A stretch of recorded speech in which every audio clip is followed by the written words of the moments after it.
All right, welcome back everybody. We are on project 4 of our Arduino starter projects, and this one is our color mixing lamp.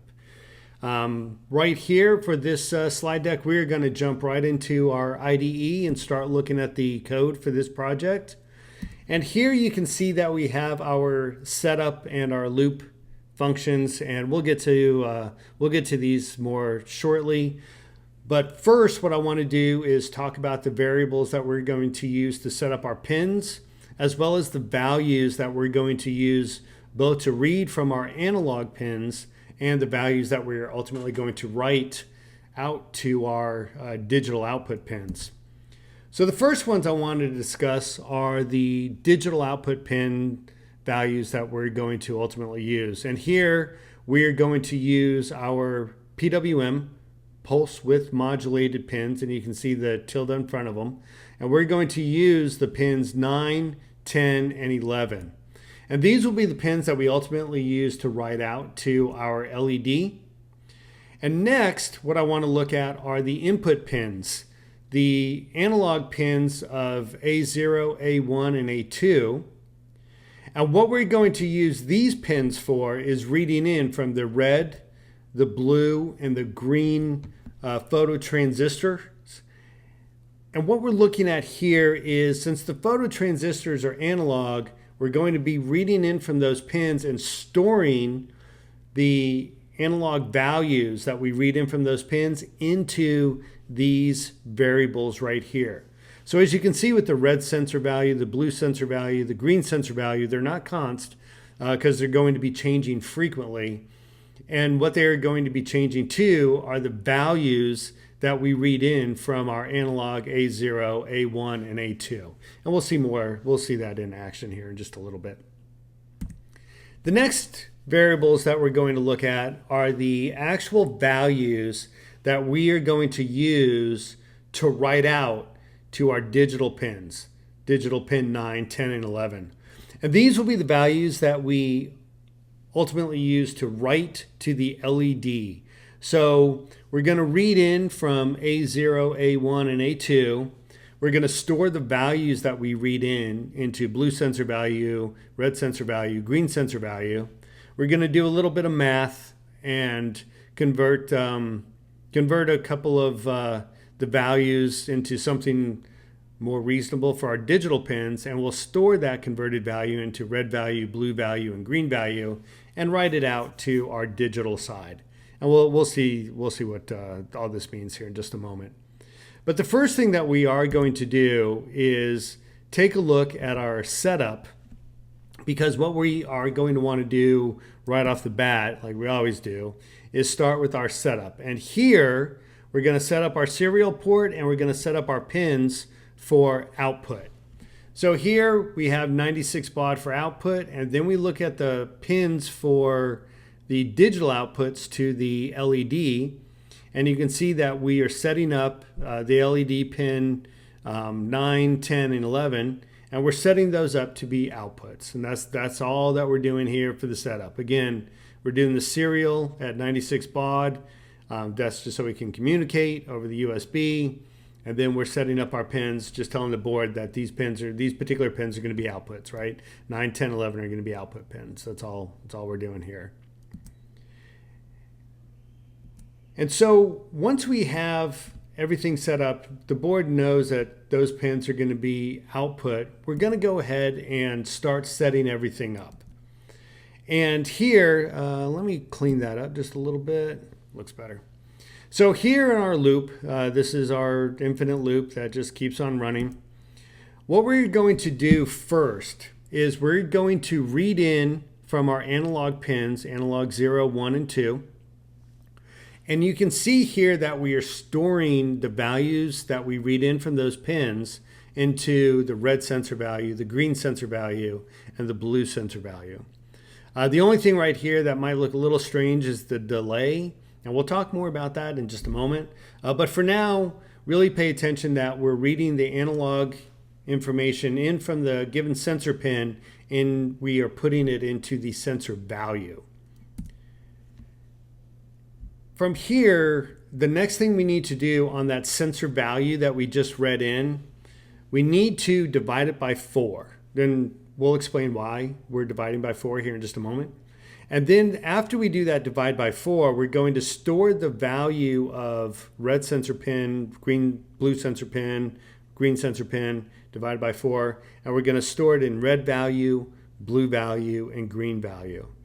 If you want to think of the red value, blue value, and green value as red digital value, blue digital value, green digital value, you can think of it that way, because these 3 variables are what we're going to use to write out to the digital pins, right? So we've read in the sensor value, we divide it by 4, and then we store it in a value that we're going to write out to the digital pin. And what we're looking at now is this is actually the writing to the digital pins, right? And so you can see that the red digital pin is getting the red value, the blue digital pin, LED pin is getting the blue value, the green LED pin is getting the green value. And so with the analog write, we're saying analog write because we are writing to a pulse width modulated digital pin, right? And so that's where the analog write comes from.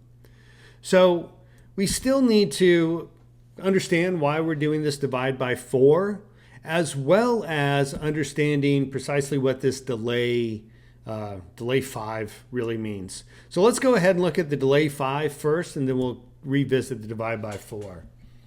So the delay 5, really what we're doing here, and you'll see that it's only for the red sensor and the green sensor. The only reason we don't do it after the blue sensor is because it's the last analog read that we do. So delaying would have no purpose. And the reason is because the reason why we put in that delay 5 is because since we are reading from an analog input, the analog to digital converter needs to do some work to take that analog value and convert it to a digital value. Because remember, we're going to be writing these values out to a digital pin, right? Digital 9, 10, and 11. Those are the digital pins we're going to be writing out to. So we have to take that analog value and convert it into a digital value. And because the analog to digital converter, A to D converter, takes a millisecond or 2, we're just delaying it for 5 milliseconds to give it time to do its work. And again, after we read in the blue sensor value, there's no need to do a delay. And so that's what the delay is for. It's just an opportunity to give the A to D converter time to do what it needs to do. That's it. Now, the next thing that we need to look at is the divide by 4.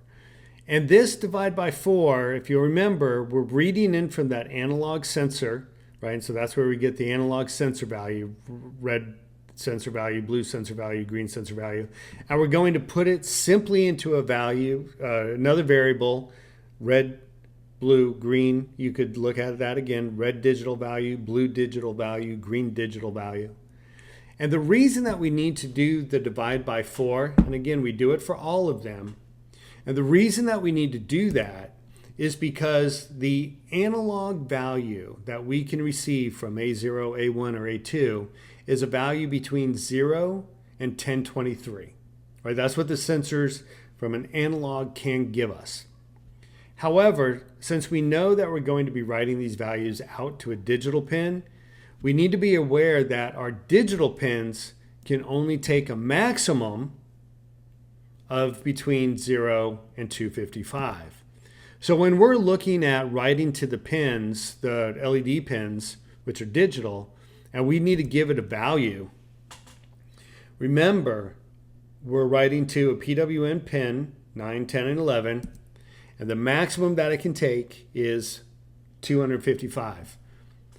And so, as we're looking at the maximum input of being 0 to 1023, but the only maximum allowable output is from 0 to 255, by dividing by 4 means if we get the maximum value from the sensor input, we divide that by 4, at most what we're going to get is the maximum value that our digital pin can handle, and that'll be the most that we write to the digital pin.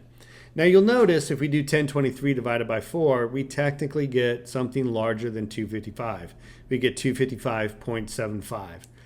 And whichever one you're more comfortable with, saying the 0.75 gets truncated, gets dropped, or we can just use the math operator of floor, it just pretty much goes away and we wind up with 255. We don't do rounding or anything else. It just plain gets dropped. So by dividing by 4, we know for a fact that our digital pin will not receive more than the highest available value that it can handle of 255. So that's why we do the divide by 4. Now, the only other thing that is in the book that you haven't seen in the code yet are the print statements. And I really felt that the print statements made the understanding of the code inside the loop a little bit convoluted, a little bit more difficult to understand. It looked like a lot more than it actually really was.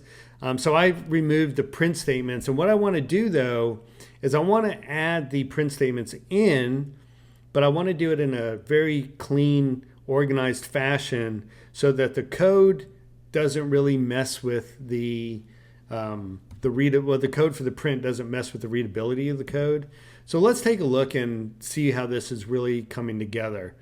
Here, all that I've done is I put the print statements into two separate functions, right? And this way it's grouped nicely. The print statements aren't polluting the loop function with, what is this, 15, 20 lines of code, whatever it is. We just have it in two separate functions. And so if we take a look back at our loop, it's really pretty straightforward. There's really, 9 lines of code, give or take, if you want to, call the delay a line of code. It works, but you get the idea. So all we're doing is we have these two functions, and realistically, all we need to do is just kind of put them down at the bottom of the loop, and it looks a lot cleaner. The print statements aren't polluting everything, and so we just have a better understanding of the code when we look at it right off the bat. So that's why I moved the print statements into their own functions, but it doesn't affect anything that we went through so far. And again, you can look at the loop function. It looks pretty clean, pretty straightforward. So now that we understand the code for this project, let's go ahead and now move into our walkthrough of the board and the circuit.